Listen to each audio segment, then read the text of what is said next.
America. Drowning in information, starving for wisdom. The Kate Daly Show starts now. You know, my mother used to say a long time ago, whenever there would be any really catastrophe that was in the movies or on the air, she would say, always look for the helpers. There will always be helpers, you know, even just on the sidelines. That's why I think that if news programs could make a conscious effort of showing rescue teams, of showing medical people, anybody who is coming into a place where there's a tragedy, to be sure that they include that. Because if you look for the helpers, you'll know that there's hope.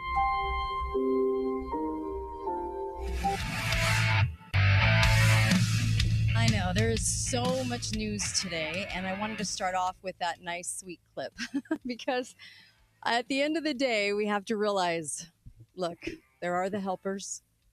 We'll get through all of this. Oh my gosh, you guys, I had, welcome to the Kate Daly Show. I had a guest for this hour, but I rescheduled the guest because there was just so much in news that I had to get to and had to talk about. And so I'm going to do that. And I do have a guest at the very end of the show. But for right now, there's so much happening with Iran, with the strike that happened at midnight, with the storms, with some information I have about the storms, about the storm and about the fallout.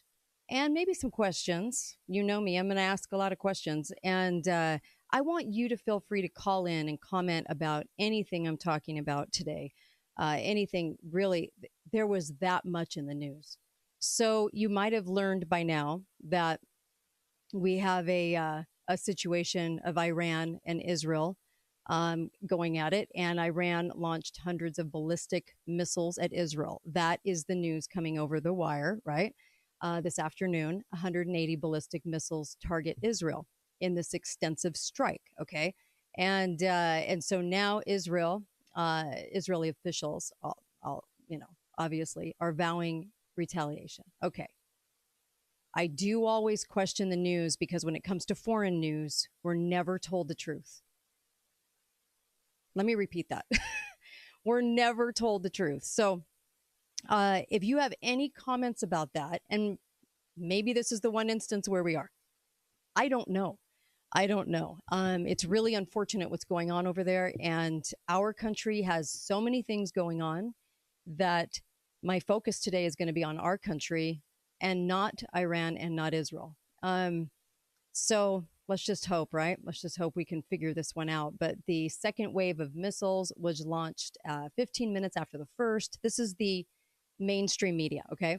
And then Iran's Revolutionary Guard troops said the attack was in retaliation for the assassination of their Hamas leader in July. Okay, in Tehran. So there's that. Let's push that aside for just a moment.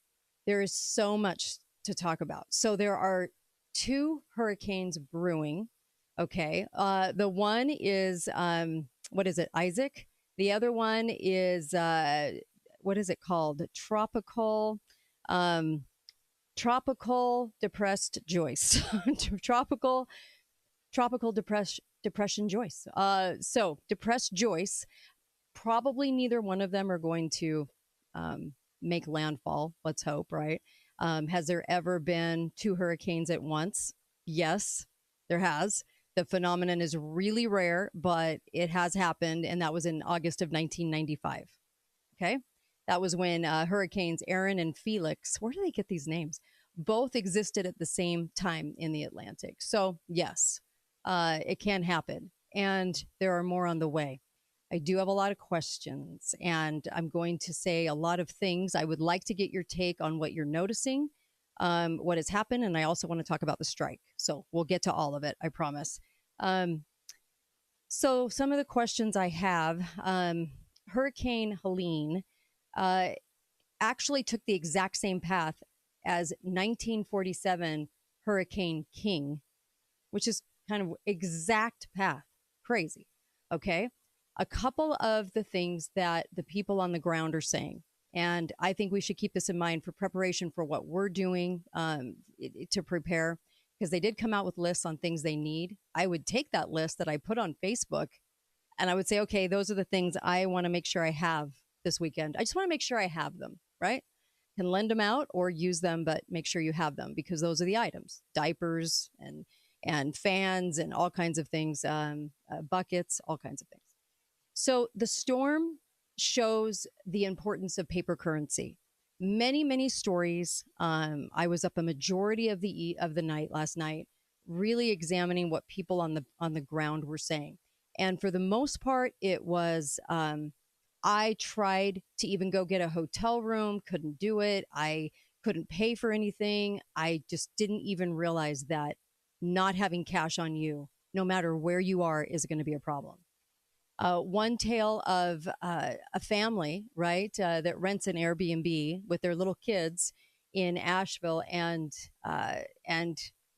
they have to run from the home up the mountain, try to find somebody to stay with, and so that was kind of an intriguing story. There, it's traumatizing, right? You got the clothes on your back, very traumatizing when all of this happens. So Lake Lure, North Carolina, that is where Dirty Dancing was filmed. That was the lake, with the shots of them trying to learn how to dance, of her learning how to dance in the movie Dirty Dancing.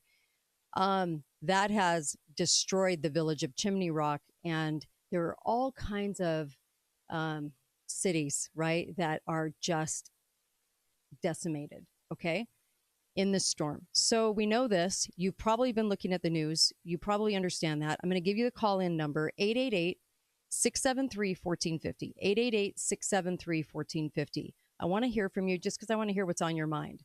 There are two things that struck me right away. Three things, actually. More or less about Asheville, but also the fact that there are a lot of lithium deposits there.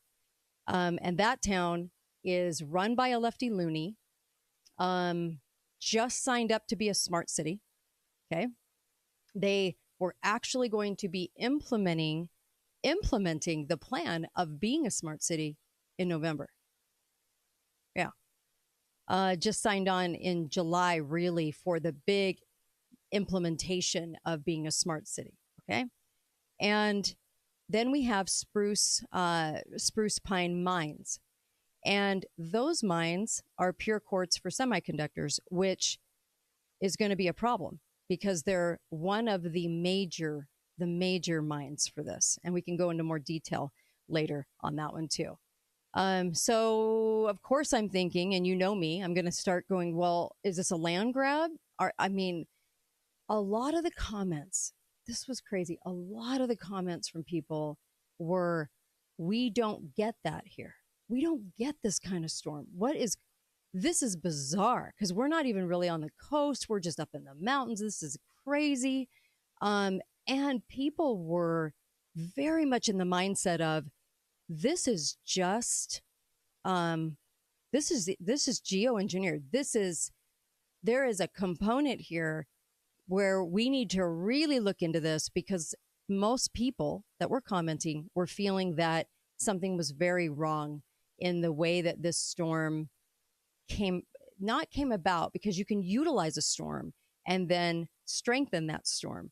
And so we know this because there are so many patents, okay, on that.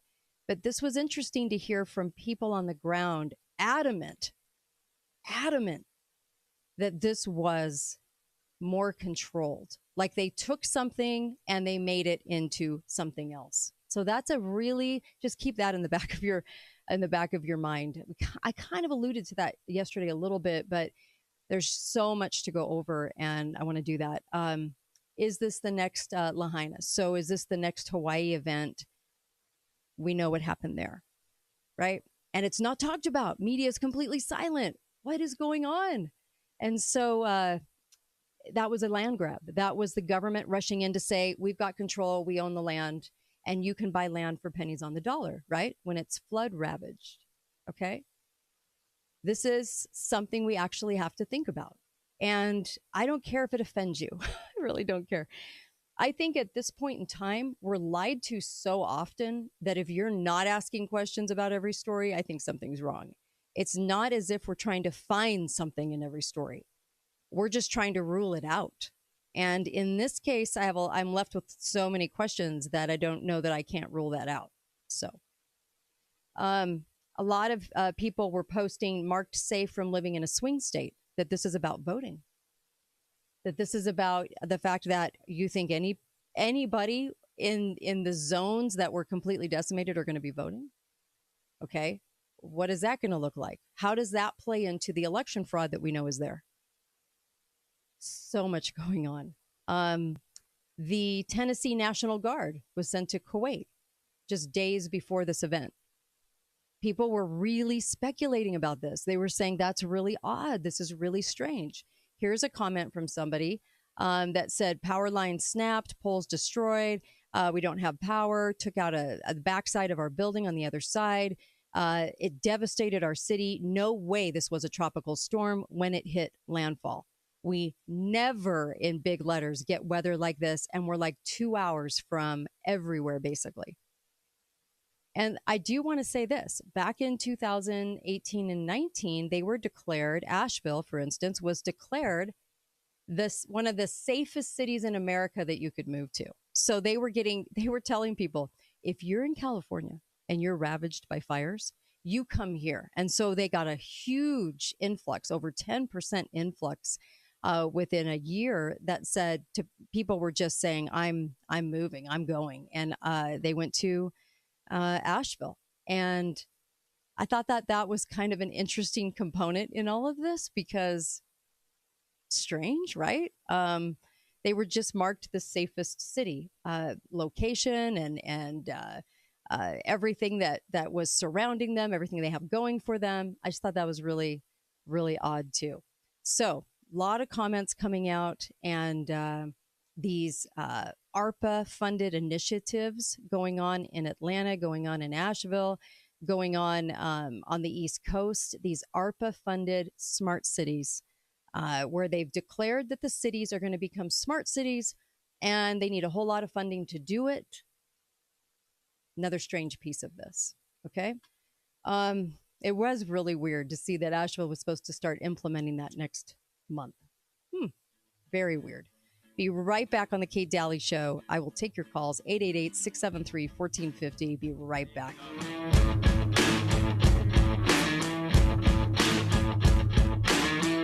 Thanks for listening to the Kate Daly Show. All opinions expressed by the program participants on the